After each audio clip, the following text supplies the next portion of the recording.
नमस्कार, JVP media group में आपका स्वागत है और आज बात करेंगे शिक्षा और कंपटीशन एग्ज़ाम्स के ऊपर। पिछले दिनों कोटा में कोचिंग छात्रों ने आत्महत्या की और उसको लेकर पूरे देश भर में एक बहस छिड़ी कि आखिर जो कंपटीशन की तैयारी करने वाले विद्यार्थी हैं, चाहे वो छात्र हो या छात्रा हो, आखिर किस वजह से अवसाद में आ जाते हैं जिसके कारण वो लगातार आत्महत्या कर रहे हैं। ये चिंतनीय विषय है। लेकिन इसका एक दूसरा विकल्प है कि बच्चों पर इतना प्रेशर नहीं हो। हाँ, राजकीय सेवा में जाने का जो आशा और उम्मीद अभिभावकों की है, उसी तरीके से बच्चों का भी जो जुनून है उसको बरकरार रखें, लेकिन उनमें एक पॉजिटिव एनर्जी दें, उन्हें एक टारगेट दें और उसके साथ वो हंसते खेलते और अपना लक्ष्य तय करते हुए सफलता की ओर आगे बढ़ें। निश्चित रूप से अपने इसी लक्ष्य और सफलता की ओर आगे बढ़ाने के लिए मोटिवेशनल स्पीकर के रूप में स्टेनो और टाइपिंग के एक्सपर्ट माने जाने वाले सांगवान सर हैं, जो सांगवान एकेडमी जयपुर के डायरेक्टर हैं। तो सांगवान सर, आपका बहुत बहुत स्वागत और अभिनंदन। थैंक यू सर कि आपने हमें, सबसे पहले तो खुशी की बात यह है कि जेवीपी मीडिया ग्रुप में आने का और इंटरव्यू देने का हमें मौका मिला। ओके, निश्चित रूप से सर आपका स्वागत है और मैं चाहूँगा कि जिस तरीके से वातावरण देश प्रदेश में बन रहा है, विद्यार्थी किस माहौल से पढ़े, किस तरीके से आगे बढ़े और आपके पास इसे क्या यूनिक आइडियाज़ हैं कंपटीशन की तैयारी करने वाले विद्यार्थियों के लिए या 12वीं पास विद्यार्थी, ताकि वो राज्य की सेवा में भी जाने के लिए अपना लक्ष्य भी तय कर ले और आगे भी बढ़े। तो इस तरीके की कोई समस्या तो सबको पता है, लेकिन उसका समाधान क्या हो और उसका सकारात्मक रास्ता क्या हो, उस पर आप बताएं। बिना समस्या का तो इंसान इस धरती पे है ही नहीं, और एक भी ऐसा इंसान अगर मिल जाए कि मैं सबसे ज़्यादा खुश हूँ, तो मैं उस खुश इंसान को ढूंढने में निकला हुआ हूँ। अगर मेरे सामने आए तो मैं उसके इंटरव्यू से बात करूँगा तो वो खुद अपनी समस्याएं उजागर कर देगा। इसलिए समस्याएं हर इंसान के पास होती है। समस्याओं को अपने ऊपर हेवी ना होने देवें, काउंटर बैलेंस करते हुए अपने को आगे पथ पर कार्यरत रहना है। दूसरी बात सर ये है कि ये इस तरह की जो क्या होता है कि पड़ोसी का बेटा ये बन गया, फलाने का ये बन गया, आपका बेटा अभी तक भी नौकरी नहीं लगा। अरे ये सरकारी नौकरी का इतना क्या है? नीट में आईआईटी नहीं बना, आपका डॉक्टर का बच्चे का अभी डॉक्टर में सिलेक्शन नहीं हुआ, पीएमटी में नहीं हुआ। अरे कोई बात नहीं, नहीं हुआ तो नहीं हुआ। तो इस तरह के अंडर प्रेशर में और इस तरह की मतलब प्रतिस्पर्धा होनी चाहिए, लेकिन ऐसी प्रतिस्पर्धा कंपटीशन नहीं होना चाहिए जिससे कि कुछ जनहानि उठानी पड़े। इसके लिए हमें बहुत सारे और भी ऑप्शंस हैं।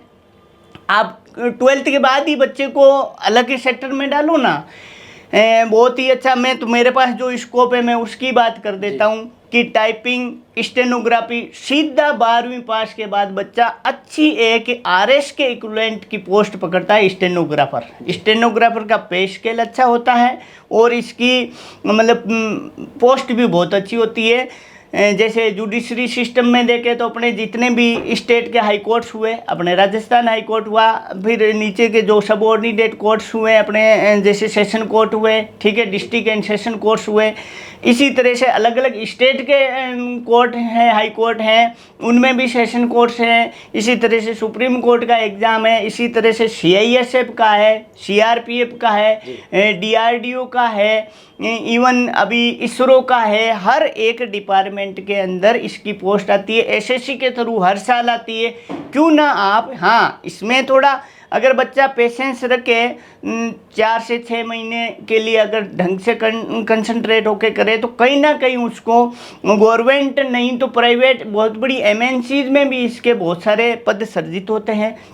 तो आप उस कंपटीशन के दौर में बच्चों को मत डालो जिसमें एक तो प्रेशर रहता है। घर वाले लगभग गवर्नमेंट की तैयारी मिडिल क्लास फैमिली वाले ही करते हैं, तो उनकी क्या है, पैसे इधर उधर से ले लुआ के, ज़मीन बेच के, कुछ भी XYZ काम करके उनको 2-2.5 लाख रुपए सालाना के फीस लगती है। जैसे नीट की, आईआईटी, पीएमटी का जो भी एंट्रेंस एग्ज़ाम की तैयारी करवाते हैं या फिर और किसी भी एग्ज़ाम के अंदर ऊर्जा देते हैं, तो फिर वो क्या होते हैं कि वो 1 साल, 2 साल, 3 साल नहीं होता है।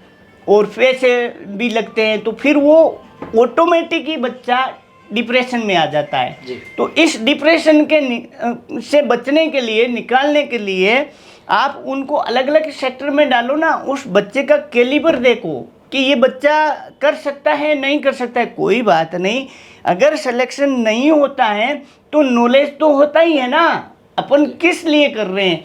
कोई ज़रूरी नहीं है हर आदमी सबकी नौकरी लगना पॉसिबल नहीं है, नौकरी नहीं लगे, लेकिन अच्छा समझदार और देश का अच्छा और सच्चा नागरिक तो बन सकता है ना, जिससे बहुत सारे ऑप्शन है, जिसमें आप एक गवर्नमेंट सर्वेंट से भी बढ़कर प्राइवेट सेक्टर के अंदर अच्छे पैसे कमा सकते हैं और अपने जीवन स्तर में सुधार कर सकते हैं, लाइफ स्टाइल में चेंज कर सकते हैं। इसलिए डरे नहीं, घबराए नहीं, और किसी के भी ज्ञान देने वाले ज्ञानी बाबाएं बहुत हैं। फ्री की एडवाइस वाले इंडिया में ये बहुत ही अच्छा ट्रेंड चल रहा है, फ्री की एडवाइस देने आ जाएंगे। खुद चाहे कुछ करें या ना करें, लेकिन फ्री की सलाह देने वाले बहुत आ जाएंगे।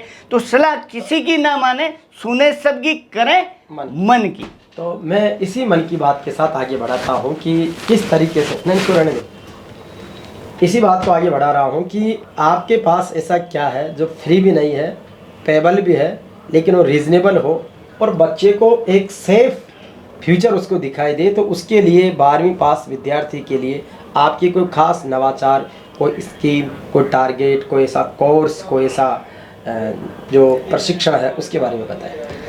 हाँ, मेरे पास अगर इस जयपुर जैसे महानगर में मुझे सिर्फ जगह देने के लिए कोई तैयार है, इंफ्रास्ट्रक्चर और जगह मुझे दे दीजिए, मैं हर साल 100 बच्चों का फ्री बैच अनाउंसमेंट मेरी तरफ से है। कोई मुझे रोक नहीं सकता, क्यों? मैं किसी के अंडर प्रेशर और बाउंडेशन में नहीं जीता, मैं मेरे निर्णय खुद लेता हूँ।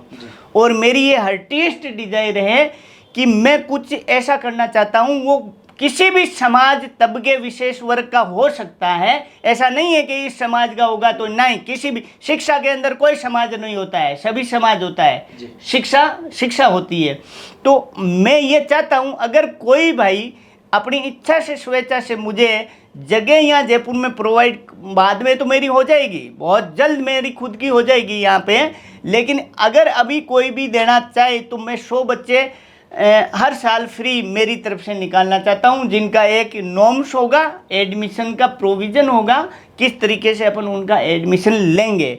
हाँ, अब उनकी जब जॉब, चलो अभी आपके पास पैसे नहीं है, लेकिन जॉब लगने के बाद तो पैसे हो ही सकते हैं ना, उसके बाद तो, ताकि संस्था को सुचारू रूप से अपन चला सकें और आगे आने वाली पीढ़ी के लिए अपन कुछ अच्छा कर सकें, उनके लिए अच्छा इंफ्रास्ट्रक्चर डेवलप कर सकें और नई नई टेक्नोलॉजी को अपन एडॉप्ट कर सकें।